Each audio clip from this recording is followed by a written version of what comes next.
ನಮಸ್ಕಾರ ವೀಕ್ಷಕರೇ, ರಾಜ್ಯೋದಯ ನ್ಯೂಸ್ಗೆ ಸ್ವಾಗತ. ನಾನು ವಿನುತಾ. ಅಂತಾರಾಷ್ಟ್ರೀಯ ಮಹಿಳಾ ದಿನಾಚರಣೆಯನ್ನ ಪ್ರತಿ ವರ್ಷ ಮಾರ್ಚ್ 8ರಂದು ಆಚರಿಸಲಾಗುತ್ತದೆ. ಒಂದು ಶತಮಾನಕ್ಕೂ ಹೆಚ್ಚು ಕಾಲದಿಂದ ಎಲ್ಲೆಡೆ ಈ ದಿನವನ್ನ ವಿಶೇಷವಾಗಿ ಮಹಿಳೆಯರ ದಿನವಾಗಿ ಆಚರಿಸಲಾಗುತ್ತದೆ.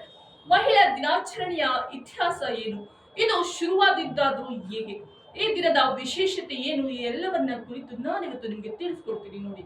ಯುರೋಪಿಯನ್ ಕಾರ್ಯಕರ್ತರು ಮಹಿಳೆಯರಿಗೆ ಪ್ರತ್ಯೇಕ ದಿನವನ್ನು ನಿಗದಿ ಮಾಡಬೇಕೆಂದು ಅಭಿಯಾನ ಪ್ರಾರಂಭಿಸಿದರು. ಸಮಾನ ವೇತನ ಮತ್ತು ಕೆಲಸದ ಹಕ್ಕುಗಳಿಗಾಗಿ ಮತದಾನ ಮತ್ತು ಮುನ್ನಡೆಸುವ ಹಕ್ಕನ್ನು ಒತ್ತಾಯಿಸಿದರು.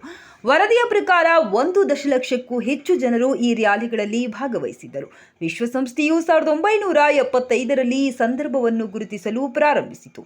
1945ರಲ್ಲಿ ವಿಶ್ವಸಂಸ್ಥೆಯ ಚಾರ್ಟರ್ ಪುರುಷರು ಮತ್ತು ಮಹಿಳೆಯರ ನಡುವಿನ ಸಮಾನತೆಯ ತತ್ವವನ್ನು ದೃಢೀಕರಿಸುವ ಮೊದಲ ಅಂತಾರಾಷ್ಟ್ರೀಯ ಒಪ್ಪಂದವಾಯಿತು. ನಂತರ ಮಾರ್ಚ್ 8ರಂದು 1975ರಲ್ಲಿ ಅಂತಾರಾಷ್ಟ್ರೀಯ ಮಹಿಳಾ ವರ್ಷದಲ್ಲಿ ವಿಶ್ವಸಂಸ್ಥೆ ತನ್ನ ಮೊದಲ ಅಧಿಕೃತ ಅಂತಾರಾಷ್ಟ್ರೀಯ ಮಹಿಳಾ ದಿನವನ್ನು ಆಚರಿಸಿತು.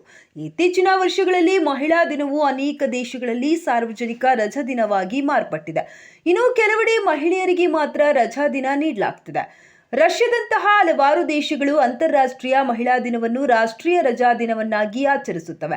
ಚೀನಾದಂತಹ ಕೆಲವು ರಾಷ್ಟ್ರಗಳಲ್ಲಿ ಈ ಸಂದರ್ಭದಲ್ಲಿ ಅನೇಕ ಮಹಿಳೆಯರು ಕೆಲಸದಿಂದ ಅರ್ಧ ದಿನ ರಜೆ ತೆಗೆದುಕೊಳ್ಳುತ್ತಾರೆ. ಇಟಲಿಯಲ್ಲಿ ಮೆಮೊಸಾ ಹೂಗಳನ್ನು ವಿನಿಮಯ ಮಾಡಿಕೊಳ್ಳುವ ಮೂಲಕ ಅಂತಾರಾಷ್ಟ್ರೀಯ ಮಹಿಳಾ ದಿನವನ್ನು ಆಚರಿಸಲಾಗುತ್ತದೆ.